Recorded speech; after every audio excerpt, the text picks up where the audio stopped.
you want to book acting work. We hear that, and we want you to have that. But here's the thing. The industry is desperate for leaders, for human connection.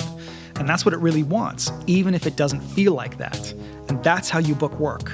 By taking you inside the craft, the casting room, and the business, and bringing other industry experts into the conversation, we really dig in. We pull back the curtain of the industry and show you how much power you really have as an artist.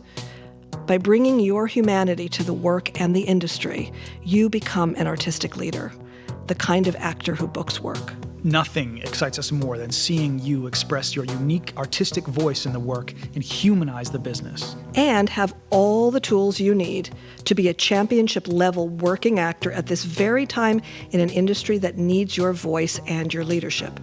Industry and artistry. This is the only place you're going to hear this. I'm Risa. And I'm Steve, and this is the Acting Podcast from the BGB Studio. Hello, Risa. Hi, Steve. I haven't seen you in a while. I mean, not that long, but relative to how much we usually see each other. Yeah. Yes. How's it going? Yes. I've got a 12-day-old baby. My 5-year-old starts kindergarten next week, and I just had a root canal.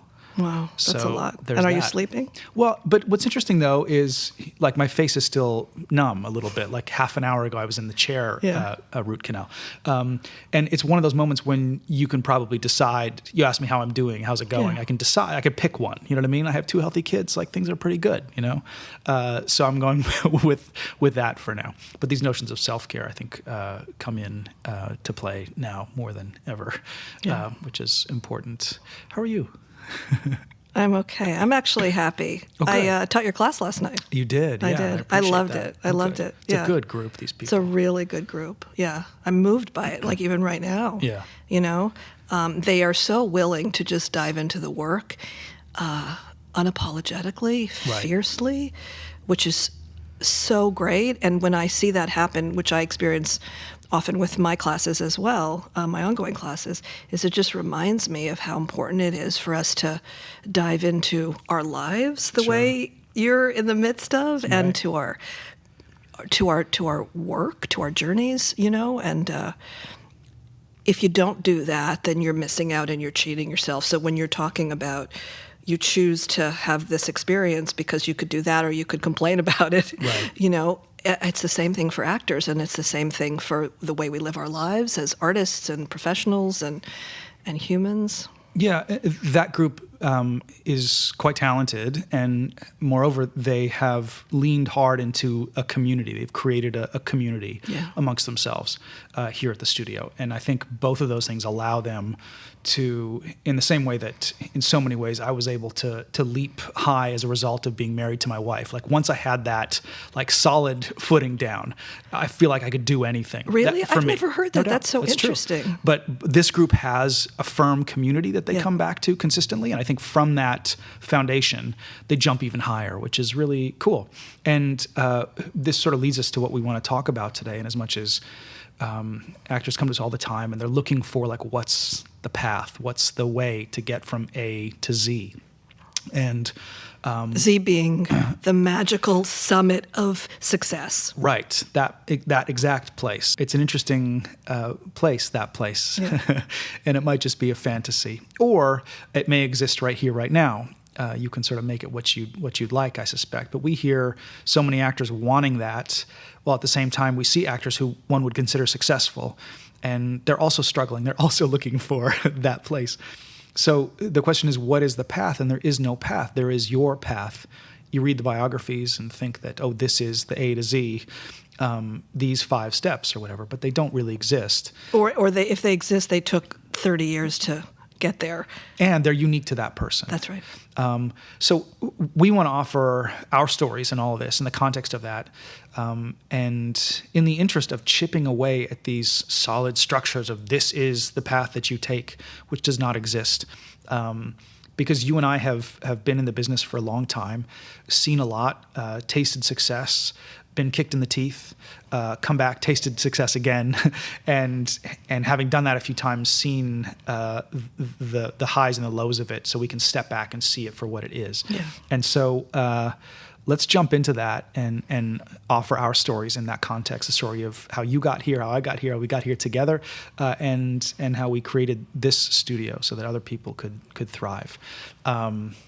Why don't you start?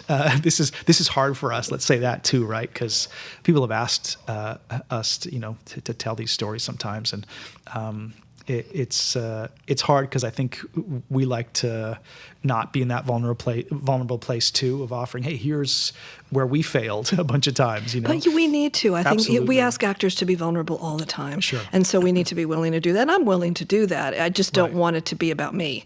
Right. It's for us, it's about, at this stage, certainly in my career, and I know in yours, about creating space so that other people can find their place and the freedom and safety to articulate their voice and creative expression, which gets me off. Like, that's my high now, and I had to come to terms with that because I wasn't sure at this stage in my life and career what that was. So we came together to create BGB. We'd known each other a little while, right? Years, in fact. I knew you because you were an actor, a really good actor who I brought in for stuff and cast in a couple things and even read with. And I knew you because you were a really good casting director who got in my face in auditions, and I loved it. Yeah, I remember. You actually got in my face. Yeah. Well, we were auditioning for this part in this pilot, and the director, who I did not get along with, said, "We need somebody who really just comes in here and is, bold and aggressive. We need some aggression in this because everyone's coming in and being soft." And I thought, okay, all right. So I knew you were out there, and it was in this horrible production office where actors were sitting in the middle of the hallway. I was sitting, I actually, oddly, I remember it. I was sitting in the hallway, on the floor. Yeah, people were going by. There weren't enough chairs. It was horrifying to me. Yep. But anyway, I brought you in, and I thought, well, he can do this, so let's see. And so we started reading the scene, and I just got in your face because not only did I know you could handle it, but also I was so done with this session and this role, and I just thought, this is ridiculous. So let me just see if you can give this guy what he wants, and I'll just, I'll noodle you, whatever that is, and see what happens. And I think I screamed at you to get out of my face. Yeah. It was all with love. You know what I mean? But that's just it, though. I knew that you would get it, that, we're not being disrespectful. There's no, It was fun. You actually saved my day because I was feeling so humiliated by my lack of communication with this director. Who would go on and win an Academy Award. Yeah, okay, whatever. It was not for this pilot. That's true. But he was challenging, and that was part of his whole thing. But I just wanted to get out of there, and my day was, I was getting this pounding headache. I didn't want to be there. It was just not a fun day. And so not only did this was like, okay, Steve, bring it, because you can do this, and we could be done here, and I could go home. Sure. But when you did, I thought, oh, well, this is fun. This is what we're supposed to be doing. And you walked out of the room, and they were like, that's it. That's the guy. So I remember that. But by the same token, though, what's interesting is I don't know if I had a casting director who didn't do that. I knew I could do that too. I had all the toxic masculinity in me. Whoever wants it, I'm happy to dole it out there, right? Just come and push I got anger anytime. Yeah. But I don't know that another casting director who would have reacted, let's say, to that director by not doing that, who would have been more passive, whether I would have gotten to the same place. I don't know. But anyways, it was that. And I think, I understood that situation and CSI New York, and that we spoke the same language of the work, which was exciting. It's exciting, and I think this is true of actors here now.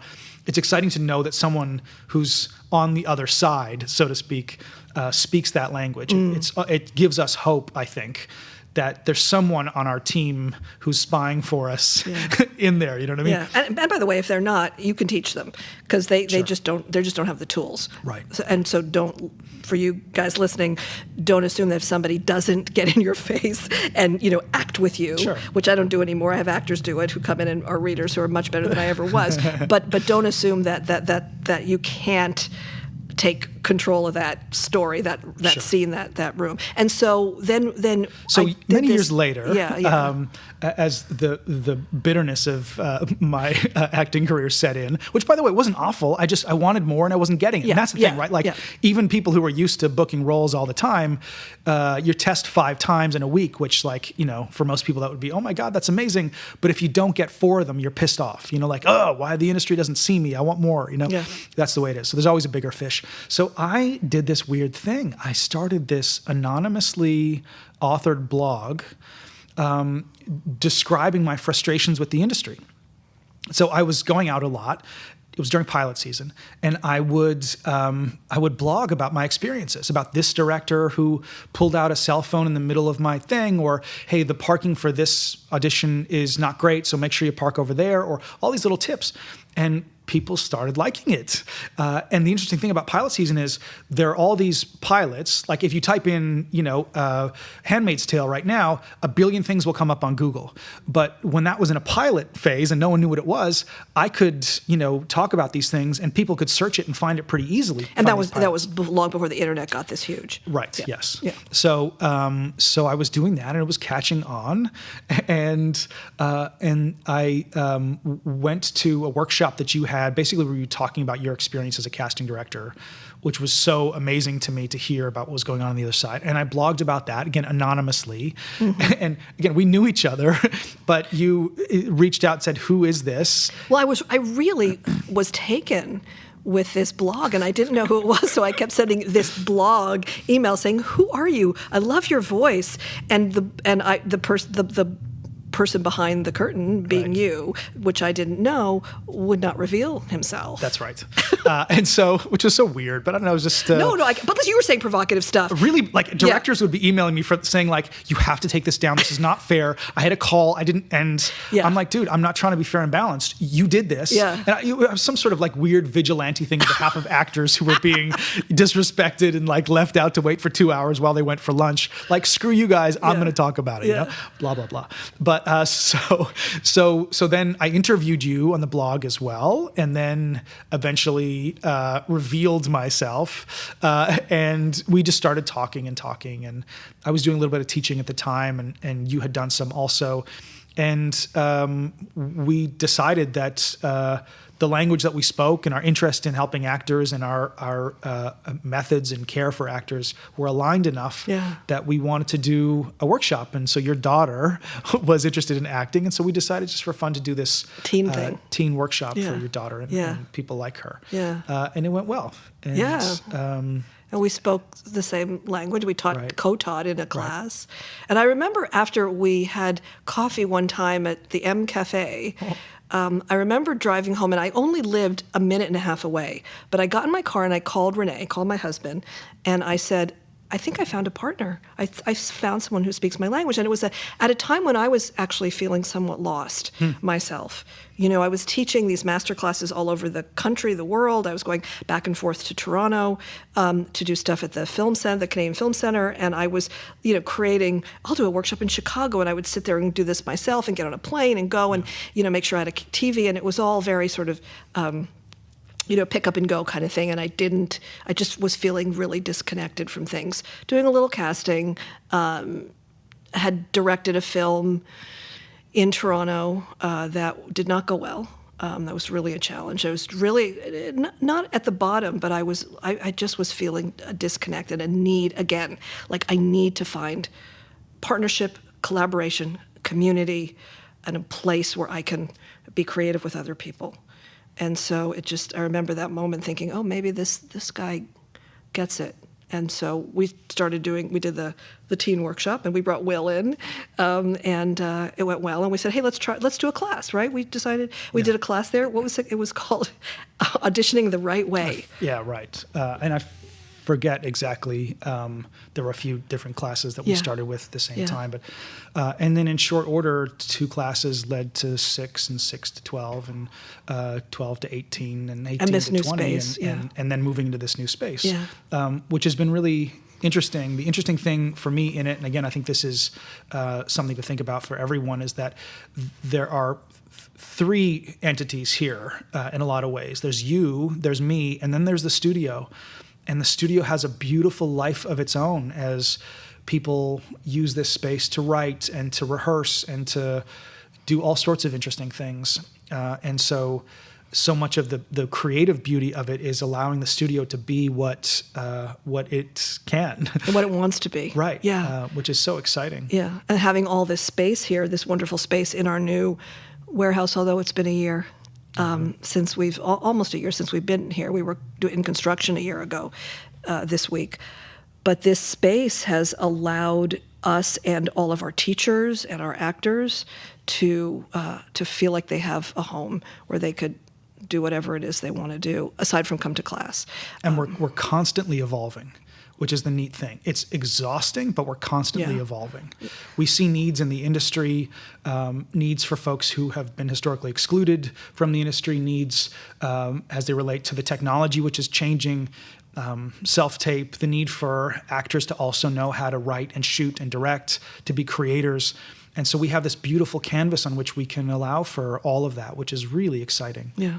And important, and it comes back to, I think what the narrative of this discussion is about: evolving in new ways, challenging yourself to do that, stepping up and being willing to take those risks, to do things that may be outside your comfort zone, but that feed your heart and your creative spirit, and never knowing where this is going to take you. But as long as you come home to that spirit, to that heart, to that creative energy that is imperative for you to feel, express, share, and affect each other with, as long as you keep coming home to that, you'll be on the right path, your path. And as teachers, you and I push back against this guruism, someone walking in with all of their stuff and leading a class by saying, "This is me, and this is how I would do it," and I, which doesn't leave room for the actor.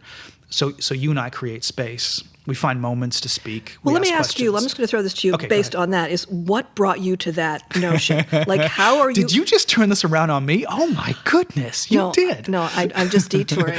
I understand. Just a little. No. I'm happy to path in the jump forest. How did you get to a place where you were able to offer that, where you were able to come to that being, your place of offering and experience? I mean, it's the same way I came to the place of being the relationship I'm in with my wife, hitting all the walls, like screwing this up significantly so many times. Yeah.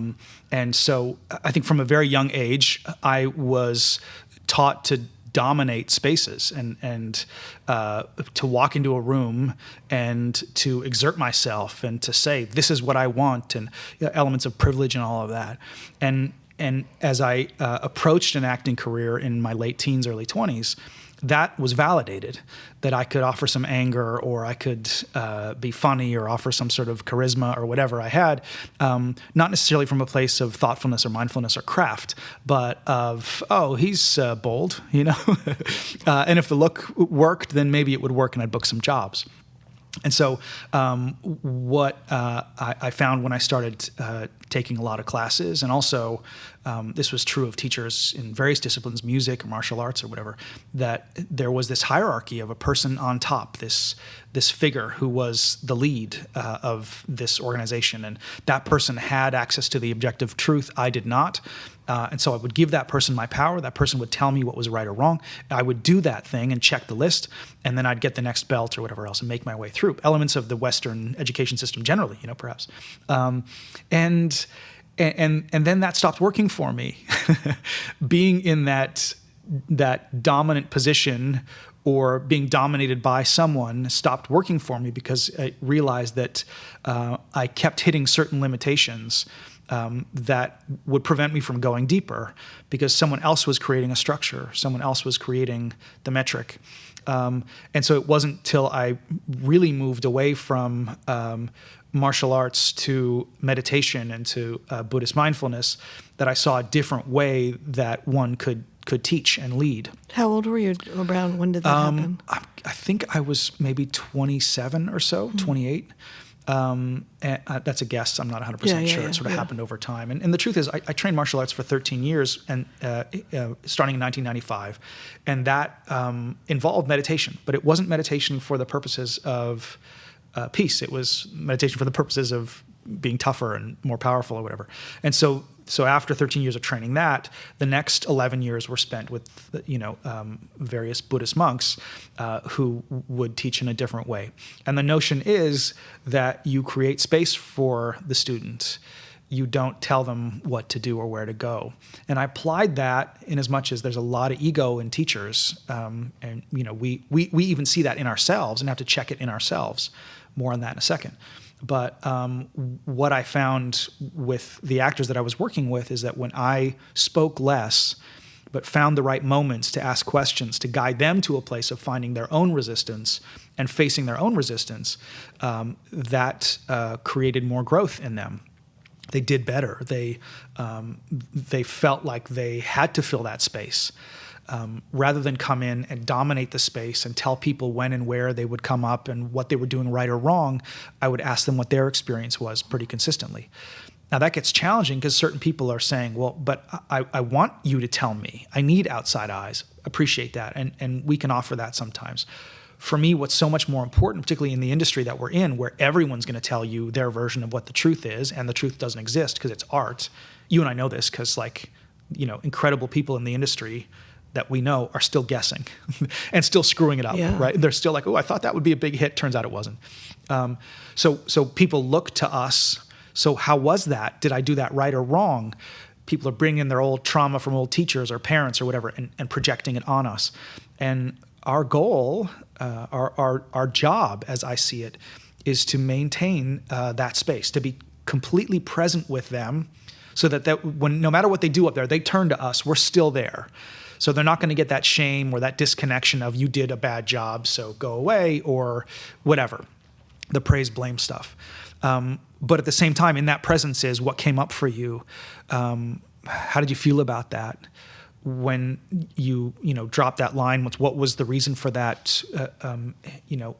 Really impressing upon them the need for specificity, for making this personal, but not telling them what acting is, not telling them what their experience should be here. Maybe offering, different choices or, hey, let's try it this way or that way, but without because the first way was wrong or because the first way was right. And again, some of that is you and I being in this so long and knowing that the right and wrong doesn't largely exist. Yeah. It takes a while, though, to really trust that. Absolutely. Whether as a teacher and as an actor. Absolutely. Yeah. So then when people come to our studio for the 8-week class looking for the thing, we have to point them in a direction. But the actual growth, the actual transformation takes time. It takes patience. It takes understanding that so much of transformation is plateau. And it's a commitment to being an actor for the long game. And if you're looking to be a series regular in 6 months and that's your goal and you're working towards that, it may happen. Frankly, it happened to me. I booked a TV series, 22 episodes on the air, 3 months after coming to Los Angeles. That's not real life. And even though it happened, it wasn't real life because that series ended after a year and I was right back to the beginning. So these spikes will happen, but there's always a reckoning. Always, and so some of that, so the short answer is I got to this place through understanding, through suffering, the Buddhists might say. Suffering leads to awareness. And that's been, it's been challenging as I've been through it, but I think really rewarding. And I'm much better able to help people grow more efficiently and more transformationally, more so that they don't need me, they don't need a teacher.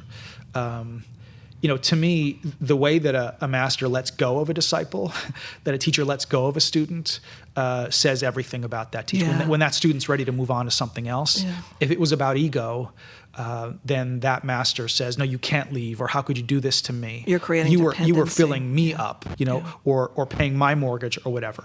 But we don't. That's hurtful. That doesn't help anybody. I only struggle with that in terms of the collaboration. I miss people when they move on potentially, like they go off to make their movie or be on their TV show or move back to New York to star in something. I miss them. That's Sure. all. Well, because we invest in them too, right? Yeah. We're emotionally invested in They all of them. feel like a part of our artistic family. Right. But I've learned over time that they come back, not come back to be disciples, but they come back to collaborate, because what I've learned in this business is that we're all in this small universe together, and people keep coming back into our lives because they're meant to, and because we feed each other creatively, and that's the letting go allows for all of us to grow on our own and then come back when we need to come home.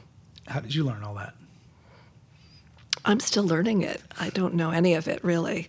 That's what I love, and nobody tells you that. Nobody tells you, oh, when you hit this point in your career, you're going to be learning it all over again every day. So that's the sort of surprising thing for me. But I learned it, if at all, by being in a space of collaboration. So for me, I approach teaching the way I approach any work that I do. And I know as a collaborator. that takes you all the way back to directing South Pacific or whatever when you were a kid.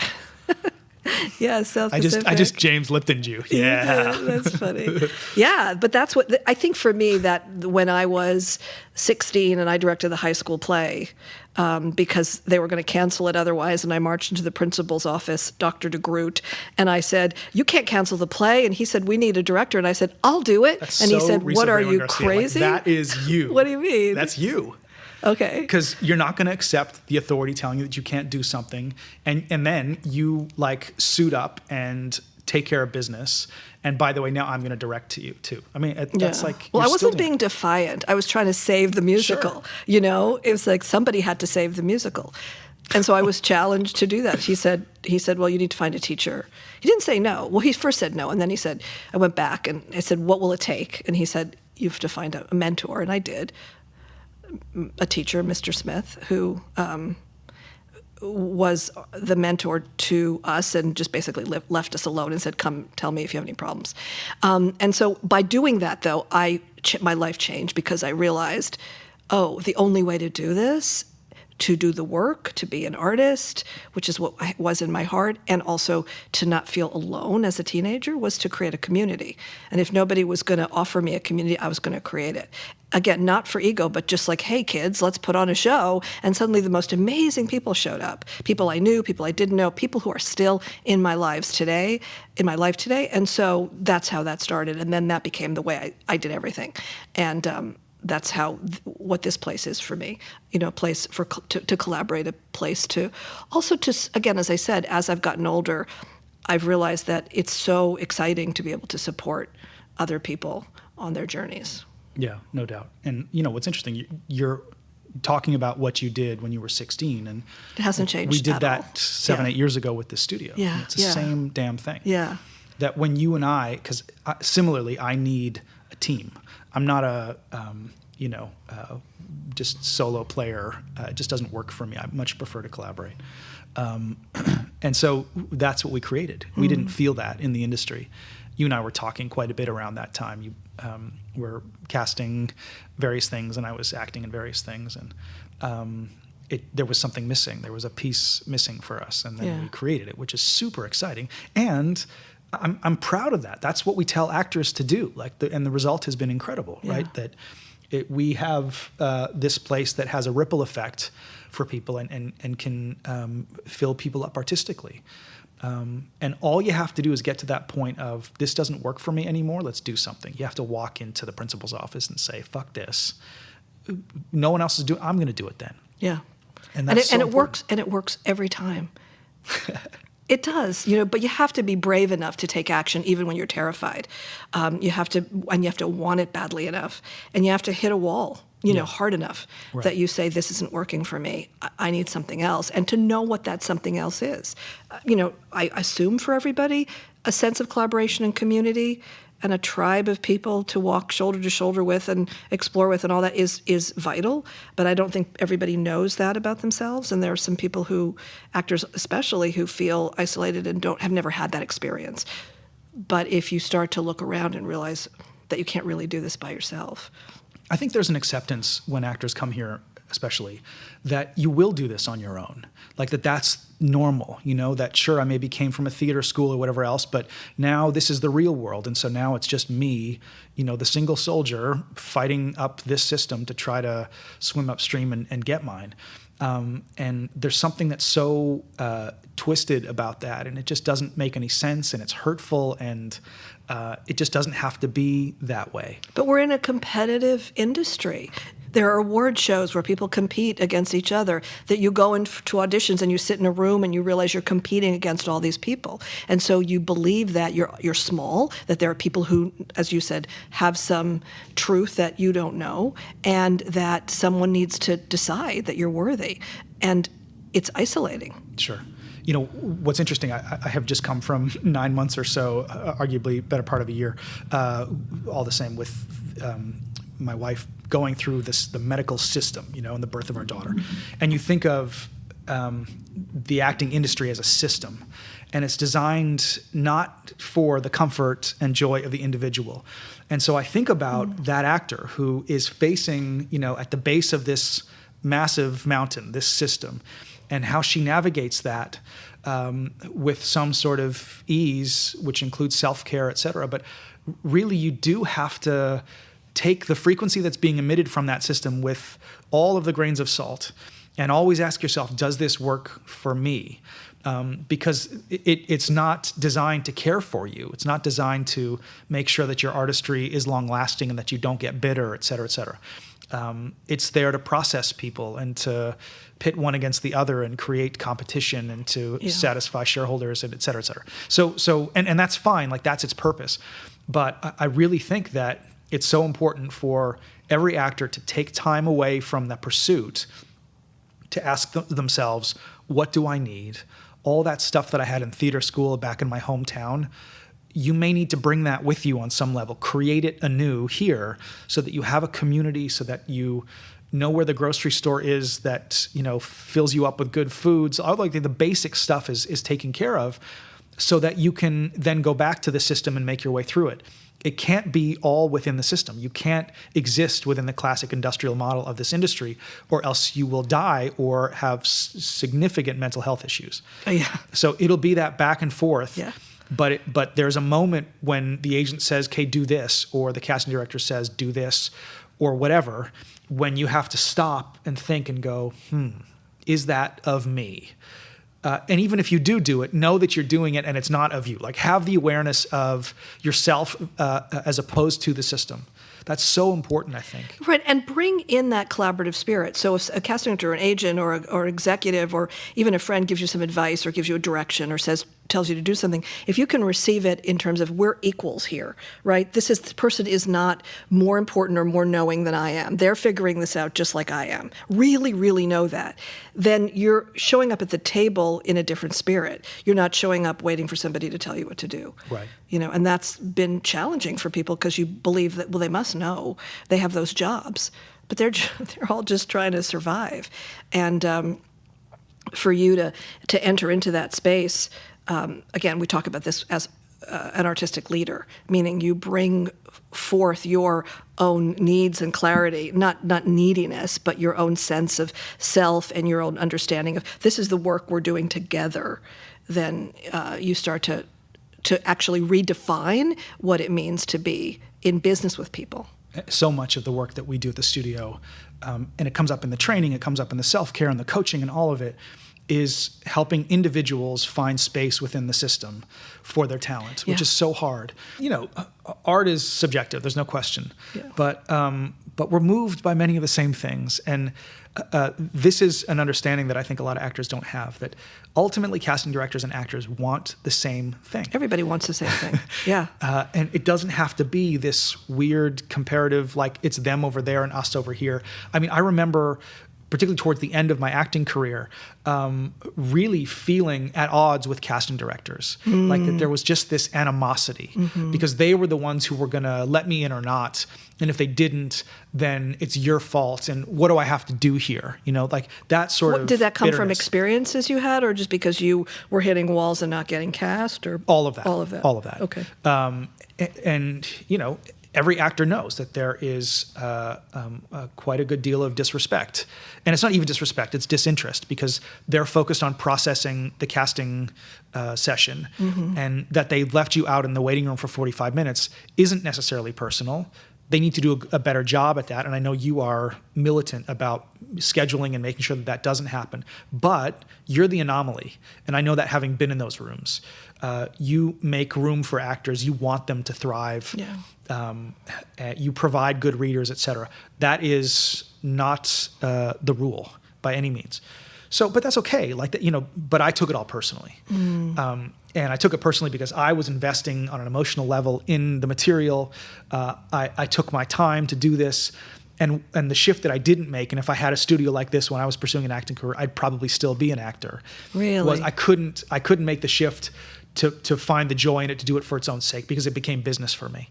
It was the thing that paid my rent, and at times it paid quite well, being on a TV series, and then not, and then getting a recurring that year, and great, and then not. And I got caught in that loop, that up and down, am I going to get it? Am I not? Oh no, and you're looking for reasons why this isn't working.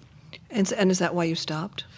So again, I think when it came down to it, I needed to shift. After doing it for 15, 16 years, seeing all the highs, having all the money in the bank, and then not having all the money in the bank because so much of it was borrowing from tomorrow to pay for yesterday. It got ugly for me. It got bitter for me. There wasn't joy in it, and I needed to shift. I needed to do something that both paid my rent, and that probably meant getting some sort of job, but also find the joy in acting. And I didn't have the wherewithal to do that because I didn't feel like I could step away, because stepping away to me meant stepping away from the pursuit of the thing that I'm trying to get. So why would I do that? I mean, this is the opposite of what we tell actors to do now, right? Diversify, like fill yourself up. If you need to take that improv class, even though your agent's saying, no, you need to take an on-camera class, you take the damn improv class because it's good for business. Yeah. It will make you a full artist, and you can bring that to bear in your auditions. I didn't have any of that. It came crunch time to me, and I realized that I didn't have to pursue the auditions and that classic industrial model. I didn't want to. It hurt me. It felt like my ego couldn't take it anymore. And yet I realized that there was something in this work that I had to do. It wasn't an option for me because I am an artist. And if I didn't, my life would get bad. So I figured out a way to be in and of that work consistently, so that I'm filled up artistically, but that I don't put myself in the position to be told yes or no to deal with that rejection, which at the time I couldn't deal with. So, thinking about it now, there are very, very few situations under which I would go and act in anything. It doesn't interest me as much as being in and around this work, which I'm in and around multiple times a week. And I am healed every class. I'm filled up every class, even when it's frustrating. So that's all I need. And that helps me be a better father and a better husband. And so, my life is full in that regard. I really only need these to my family and this work. Like if we're being minimalist about it, that's all I need in my life. And if I didn't have one or the other, things would not be as good. So, but had someone stepped in, had I been in a studio like this around that time, I would have understood that it didn't have to be all or nothing, that I could shift, I could try other things, and just roll through that downtime with more grace than I was able to roll through it with. And you were, I know still are if you chose to be, a really good actor. So what do you think made you such a good actor? Why am I so talented? Well, no, I mean you were really present. I've cast you. I've read with you, so I know that. And I've seen your work. So you were present. You were intense. You were committed. I was too intense. And you think? Yeah, absolutely. Okay. And what I mean by that was I was angry and bitter. This is stuff going back to my childhood. And for me, acting was a place to focus that. And so that would come out in my work, and it would come out easily, and I'd enjoy it. And so as opposed to some people in this society whose expression of anger gets them killed or is vilified or everyone's afraid of, in particular people of color, as an actor, I would show up to auditions and offer anger, and they'd say, ooh, he's so dangerous, this is great. Exciting and talented. We're looking for, we want dangerous he's men. Edgy.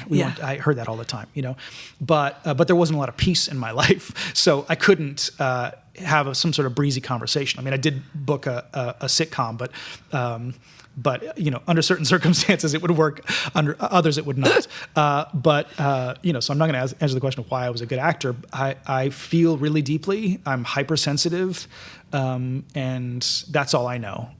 And so, raised by women, I'm intuitive, but I don't know.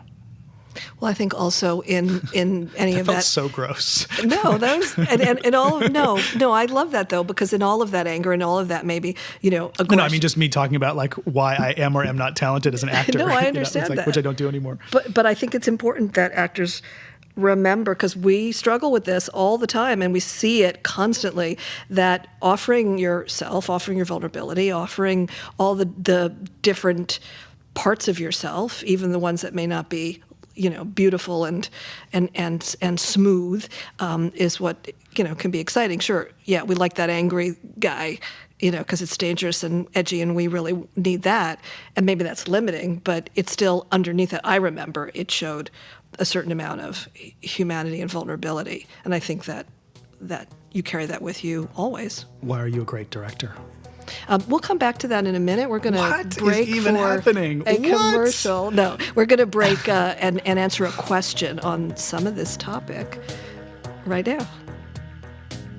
We get a lot of questions about casting, about auditioning, about your careers and the business, and we want to focus on some of the ones we hear often. So we're going to take one right now with great question. Let's talk about that. So let's dive in. Ali in Atlanta says, how do you navigate having 3 jobs and doing the work, whether it was class or performing or writing, etc., without burnout? I'm having trouble finding the time and the money. Any advice on what you guys did to stay in the work and stay afloat?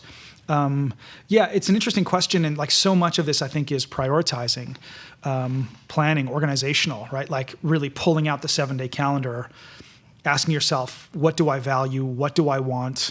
And then turning that into a schedule. And it may be that you can't do all of those things, but you know what you can do over the course of a year? You can do a good many of them consistently so that you have something. So I think getting bogged down in the it's all so much is problematic. Yeah, and some of it in looking at a schedule, I love that you said that, is really looking at how you spend your time.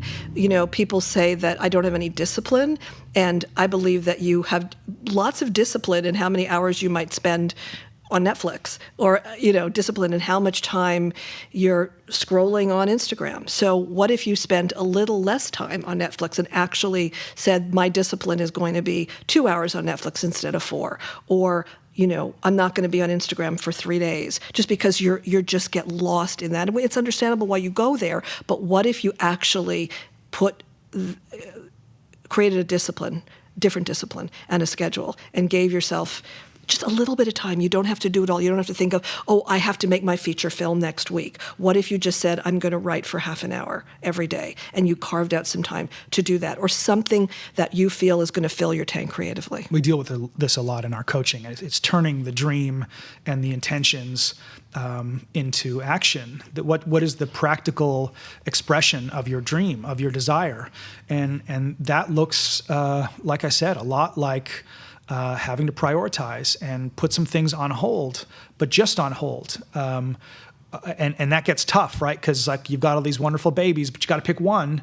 And so you have to pull out your calendar and say, look, this is what I'm going to do for the next 4 months. Yeah. And I'm going to shave off, 3 hours a fortnight or whatever, because I need to take that time to do this. So the first step is getting really clear on what you value, and out of that, what you want. Yeah. And also realize that sometimes you can't do it by yourself, or it's not as easy to do it by yourself. So set some dates with other people, whether it's a writing group that you join or put together, or just a fellow traveler who you decide to meet up with once a week and brainstorm some ideas, and then give each other assignments so you hold each other accountable. Find a community. That's what we do here in class a lot. People come in. Tonight in my class, people are coming in with stuff that they've written, and they're really excited about it. And for them, having that place to come together and do this is so much easier than doing it by yourself, feeling isolated and not knowing what steps to take. Sure. Yeah. So there's that. And the one more thing I want to say, and this may not be something you guys want to hear, but you have got to step up and do this in a way that nobody else is doing it. So you're going to have to sacrifice some things. You're going to have to suit up. You're going to have to say, I want this badly enough to put some things aside and do a little extra, push beyond, because while everybody else is not doing that, you are the one who is standing in your creative power, and you're the one who's taking action. And it's going to be uncomfortable, and you're going to resist it, and we get that. But if you do it a little bit every day, every week, it's going to translate into creative expression that will get stuff done, and you'll see a change. Thank you so much for the question, Ali. If you have a question that you'd like to have answered here on the Acting Podcast, email us at theactingpodcast@gmail.com. That's theactingpodcast@gmail.com. And put "great question" in the subject line so we'll know. We're ready to hear your question and offer our take on the answer. Go ahead and email today. We're here. So the cliffhanger, the to be continued. Why are you a great director? Because I love it. Yeah. Because I figured out a way, and I don't think anybody's great, really. I think we're all just in process of finding our voice. But I figured out a way to combine different parts of what I love to do and can do well, which is part of the artist in me that is about storytelling and about sharing human, deep emotional experience. So that was the juicy, creative part of me that I needed, like you, to nurture always, because without it, I was just not a happy human being. And then the part of me that is organized and producerial and likes to and understands how to put people together. So putting those things together was part of what made me like directing. I mean, I started doing it when I was a kid, just naturally. We would do plays in the basement in the winter in Montreal, and just kept us warm and focused. We didn't have the internet. We had a few TV shows, which I think is important, that you can play at this thing and as children and grow up with that, because it was always about play. And then when I didn't get cast in the production in camp, in the Pajama Game, except in the chorus, and I didn't want to be in the chorus, and the person who got cast in the lead I knew was just not right for the part. And so I thought, that is not good casting. I was like 9. And I went to the director to see if I could get a better part, and I overheard her talking to some, designers. And I was standing there, I remember exactly where I was standing, outside the auditorium, in the Laurentian Mountains, and I heard her having this conversation. I thought, oh, that's really interesting. And I asked her what that was like, and then within a few minutes, I said to her, it came out of me, can I be your assistant? And I realized, and she said, yeah, okay, I'd never had an assistant camper before. I mean, I was 9. So I learned at that point that, I didn't want to do the acting thing. This was far more exciting. Like, how cool is this? Not that you get to tell people what to do, but you get to do all these other things. And then the actors are a part of that, but there's so much else, and you put all the pieces together. So from that point on, I knew that was something I wanted to pursue. And I've done, I had a very healthy directing career in the theater in New York. Loved it, loved the collaborative part of it, loved working with new material. I was fortunate enough to, as a producer and director and casting director, work with some amazing writers. Got Shel Silverstein to write his first play. Worked with Shanley, and came up with Richard Greenberg and Chris Durang and Wendy Wasserstein, may she rest in peace, and worked with David Mamet and Frank Gilroy and Horton Foote. And I didn't know what that was. I didn't realize it was just like a bunch of people writing good shit, and I could be a part of that. And I would tell them what I thought, and sometimes they listened, sometimes they didn't. But that to me was the beginning of, this is exciting. You actually get to collaborate with writers on new work. And to me, that's what I'm doing in class now. It's the same stuff. Yeah. This just makes me happy. So just keep coming back to that thing that just lights me up, that I started doing when I was younger. And that's always been, the happy place. And I know you've always dealt with that conflict, even I suspect at age 16, between art and the limitations of producing, or art and finance, depending on who's financing the production. Yeah. But when you're in this incredible environment, particularly in New York, ESTs, incredible writers, and then you move to Los Angeles and it slams up against industry. Yeah. And even lately, the role of the casting director in these productions has changed. Yeah, my God, yeah. You know, how have you navigated that? And still hung on to the 16-year-old who just wants to collaborate?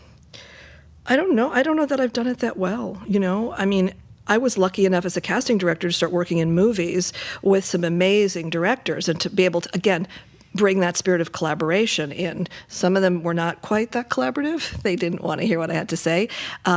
But I collaborated with Oliver Stone for 8 years, you know, and people go, how is that possible? But, you know, he was interested in people who had a voice and would run their departments with a certain amount of leadership and challenge him.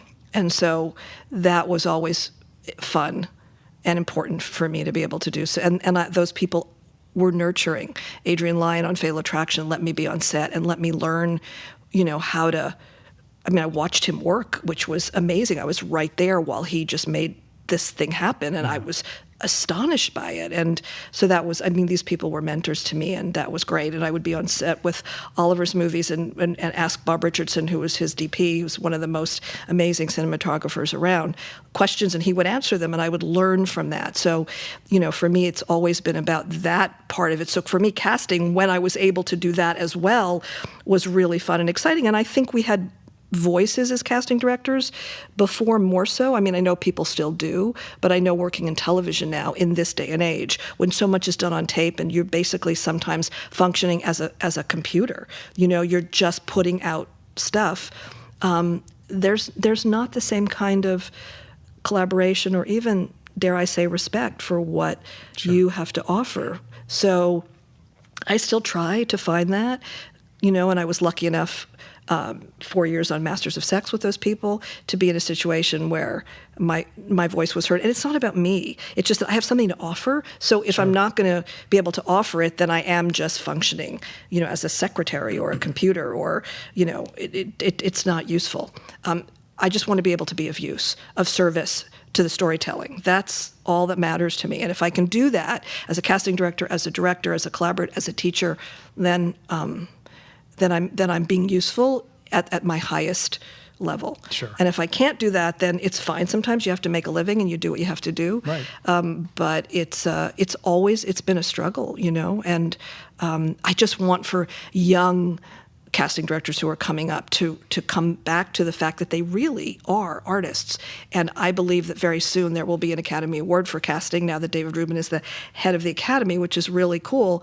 But you got to earn your place there, and you got to realize that you are contributing to this movie making, to this storytelling, as a creative being, you know. You know, what's interesting is I have been next to you here at the studio while you've also been casting a number of shows over the years, pilots, TV series, etc. And mostly with pilots, there is a moment where, because you go all in, you can't help but go all in, emotionally and otherwise. You invest in the story and you invest in the actors and you have a clear point of view about what this should be. And sometimes that's antithetical to what a network executive wants, because they have a certain idea for who should be the lead of their show they can put on the side of a bus. There is often a moment in these pilots where 7 weeks in, or whatever it is, 6 weeks in, you have fought for an actor who you believe in your heart, and they've gone in another direction. And they've gone in another direction because the head of the network met somebody at a dinner party, and that's what's going to be now. The head of the network said, "Oh, no, this is really what I want, and you've done all this work, and it's all just, you know." And by the way, dumped. Anyone who looks at this script and thinks of the person that network executive said yes to, it just doesn't make any sense. But except that's finance and the shareholders, that's fine. And I see your heart hurt. I see your heart break just a little bit, and it's sad to watch. And then you suck it back up and you diligently finish the thing at the highest level. But it also speaks to, I think, how much at this point in your career after doing it for a long time, you still invest, which is both nuts, but also admirable because you can't help but care, which is sweet. And I look at you and go, why do you still do it? Why do you still invest so much? Why couldn't you, like I know some casting directors do, by the way, even when I was pursuing an acting career, walking in and going, oh, this person's phoning it in, you know? I don't know how to do that. I don't know how to phone it in. I try. I pick up the phone and go, this is phoning it in, right? I try. I just don't know how. I mean, I've learned how to not disinvest, but to realize where to put my energy at what times. And I understand the politics of this and the business of this. I totally get that.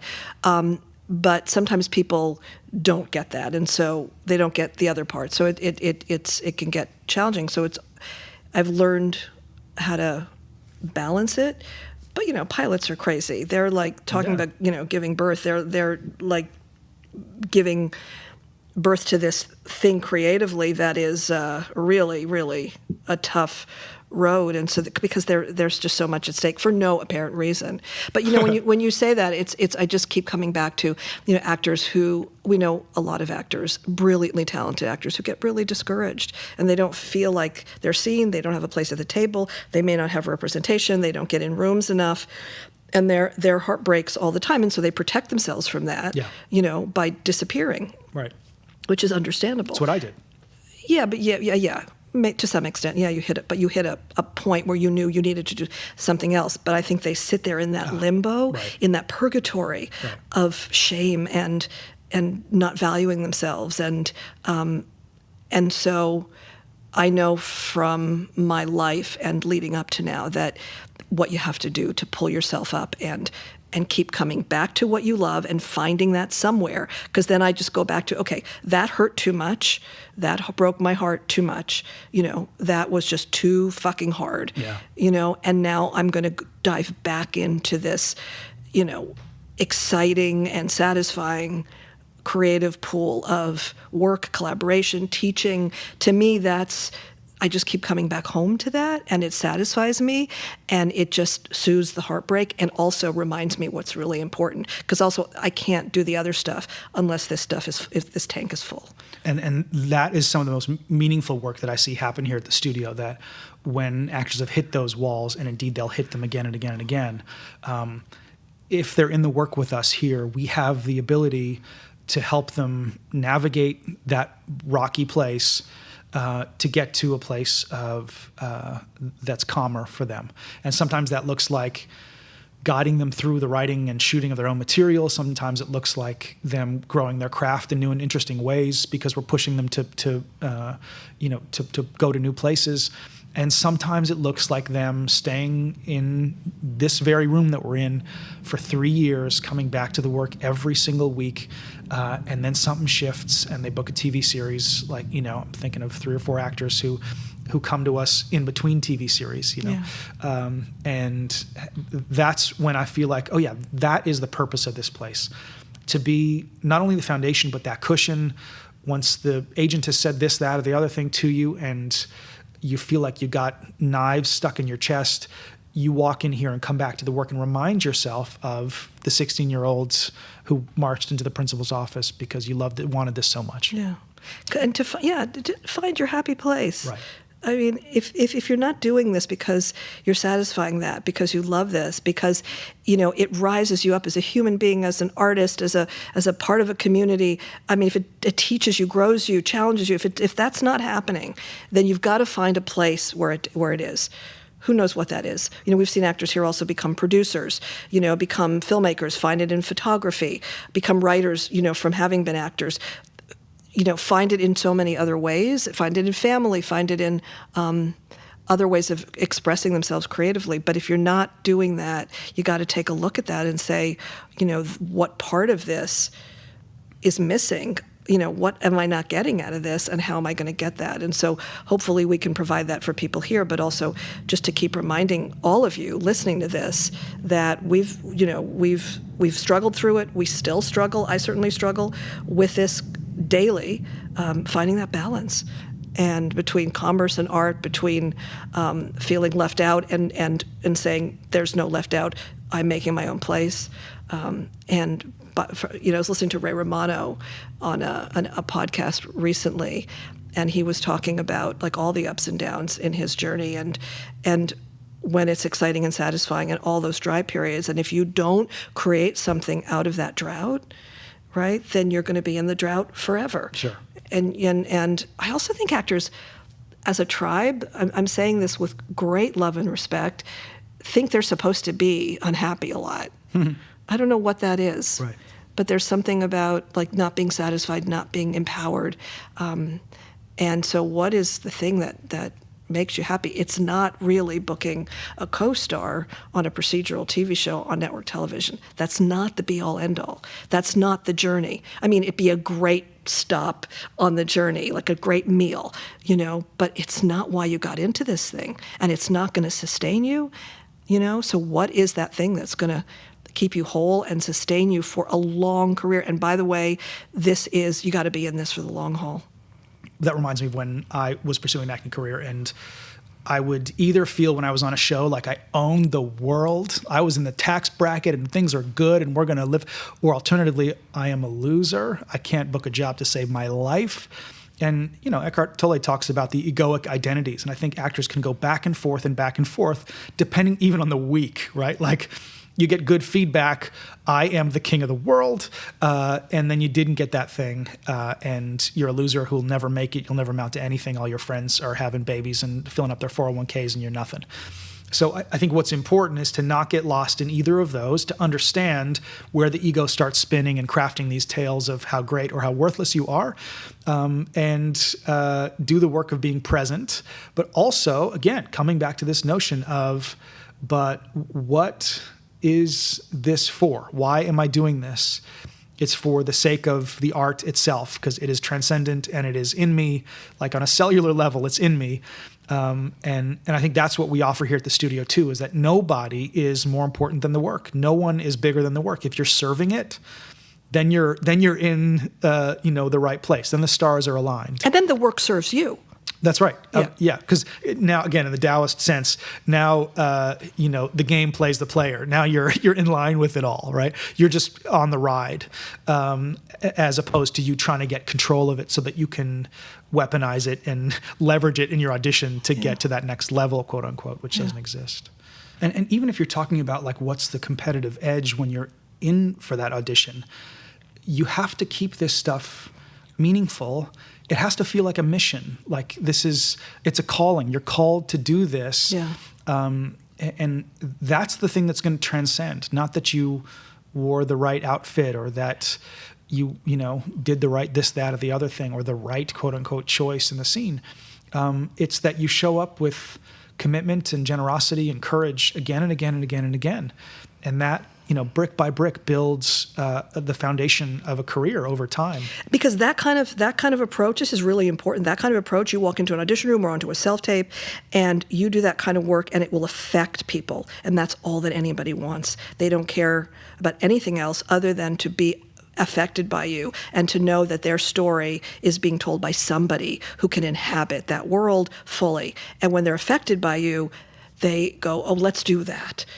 That, they're human beings who need to be brought back to this thing that they care about. And they forget because they get stuck in all of the bullshit and the budgets and the business of it all and the politics, and they lose their way. And so you can bring them back. And those are the steps that make a career. But you find that by coming back to the heart of what you love and being able to bring that into the work, into an audition, onto a self-tape, into a collaborative process, onto set, into rehearsal. You keep doing that over and over, time and time again, and it not only builds a career, but it blows people's minds because they don't see that very often. No doubt. We love sharing this content with our community. We offer it 100% free, and it's our privilege to do so. If you're loving this podcast and are interested in offering something in return, go ahead and subscribe to the Acting Podcast. Then find us on Apple Podcasts or wherever you like to listen to your podcast and leave us an honest rating and review. Your words will help us bring this work to even more actors and artists around the world. Thank you so much for listening and for being here with us. We love how this community shows up for us and for each other, online and in the studio. And as a thank you to our incredible community, we want to give you an amazing free gift. It's called the Comprehensive Guide to the Perfect Self-Tape. So all you have to do is screenshot your review, send it to theactingpodcast@gmail.com, and we'll send you an exclusive gift of the Perfect Self-Tape Guide to take your work to the next level. And come visit us online at thebgbstudio.com. And if you're in LA, Atlanta, or New York, jump into a class with us. We're here to get you into the kind of shape necessary to be successful.